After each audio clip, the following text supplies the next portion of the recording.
right. So would you like to start by introducing yourself and telling us like what you're here for today? Yeah, so my name is Dan Vardi.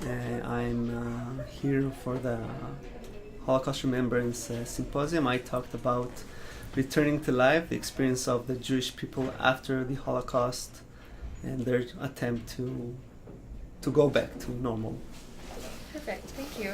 Okay, so I have just a few questions for you. So my first one, the personal one, how have you enjoyed Canada so far? It's very interesting. It's very different from Israel. I'm an Israeli, so the first thing I think is the vast country you have, because living in Saskatoon this year, even going to, let's say, Calgary, would be longer than driving across the entire state of Israel. So I would have to go from the northest part to the southest and back a couple of hours to have the same amount of driving from. So it's really huge, a huge country, and the cold is something else. In Israel, if we have usually maybe 1 or 2 snow days a year.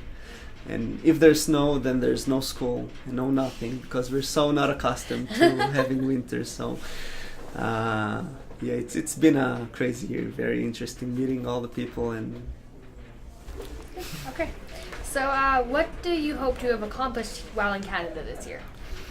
part of my job this year is to educate for Israel, do some Israel advocacy. I work mainly with the Jewish community, with the Jewish congregation of Saskatoon. In the synagogue, I'm teaching Hebrew for young students, for old students, for old people, a little Israel culture. We have an Israeli film club that we watch Israeli movies, and just bringing Israel a little closer to the congregation as the link between the Jewish state and Jews across the world, and to the population of Greater Saskatchewan, like I'm doing here. Just give some information and let people meet a new perspective of Israel. Right. Okay, so do you have a lot of relatives who are victims of the Holocaust?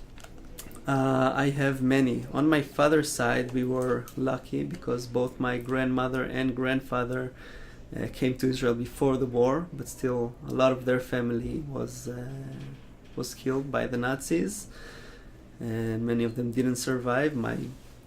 My grandfather was from Poland, so many of the Polish Jews were exterminated. On my mother's side, they were not as lucky. They were both still in Europe, in Romania during the war. My grandmother has been with her mother through several labor camps, suffering from malnutrition, from typhus, from all sorts of diseases, really hardly making it. She was 15 years old when the war started. Gladly, she's 88 years old today, still alive and kicking, and we are very grateful for it, but it easily could have happened the other way, and many of her family didn't survive. She hardly has any relatives. She had to restart her family, coming to Israel, forming a new family of her own, making sure that they continue to live. Right, so have you heard a lot of their accounts? I had in recent years many talks with my grandmother. I said it also on stage. Many of the survivors refused to talk about their experiences in the first years. Some of them were ashamed. The general concept of survivors back then was that they were weak, they were foolish, they were led to slaughter like lambs, and many of them felt ashamed of their experiences. In fact, only after the Eichmann trials, he was a Nazi, he was a member of the Nazi party, he was one of the inventor of the final solution of the gas chambers, yeah. And he was caught and brought to Israel for trial. In his trial, many survivors came to testify against him, and that was really the first time in Israel where their stories were revealed and people understood the horrors that they've suffered and the fact that they really didn't have any choice, and their stories became valuable. But for many years they were very silent.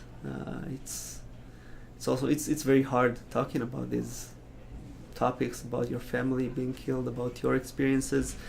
So for many of us, my generation is the one that got our grandparents talking, probably realizing that someone has to know their story and the story of the family before they passed away and it was gone forever. So I had a lot of talks with her, and I went on a program with my students. I'm a high school student, teacher in Israel. I went with my students on a week to Poland, going through the ghettos and the concentration camps and seeing the places and hearing the stories. So the Holocaust education is very significant in Israel these days. Okay, so how do you think that the Jewish people felt during the time between the end of the war and the creation of Israel? I think for many of them, really it wasn't over. They found themselves in different sorts of camps, but the conditions weren't much better. Not because maybe people were cruel to them, but food was hard to come by after the war. I mean, Europe was burned. A lot of diseases. I mean, people continued dying in big numbers after the war, and many of them just tried to find a home for themselves. Attempts to return home didn't end up so well for most of them, meeting the population that were still very, very anti-Semitic, very hostile towards Jews. Many Jews were murdered when returning from the death camps because people were afraid they're going to reclaim their land, their property, so for many of them the nightmare wasn't really over. Lots of them tried and started going towards the state of Israel, even though officially being governed by the British, it wouldn't allow any Jews into Israel. That was their policy, but having Jews there starting to establish a country, having their own defense units, there were people that were supporting to illegally get people into Israel. It's called the Aliyah. Many people came in different ways, and really I think it took many years until hope came back to their lives. Many people remarried, started building their families, but gaining power again, gaining force, being able to stand on their own 2 feet took a very, very long time. I can imagine. Okay, so what lessons can we learn by observing the Holocaust?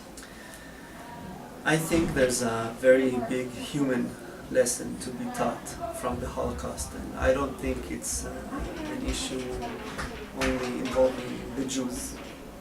I mean, I think focusing only on the Jews in the Holocaust would be wrong, because there's a very significant human lesson we can learn from this experience about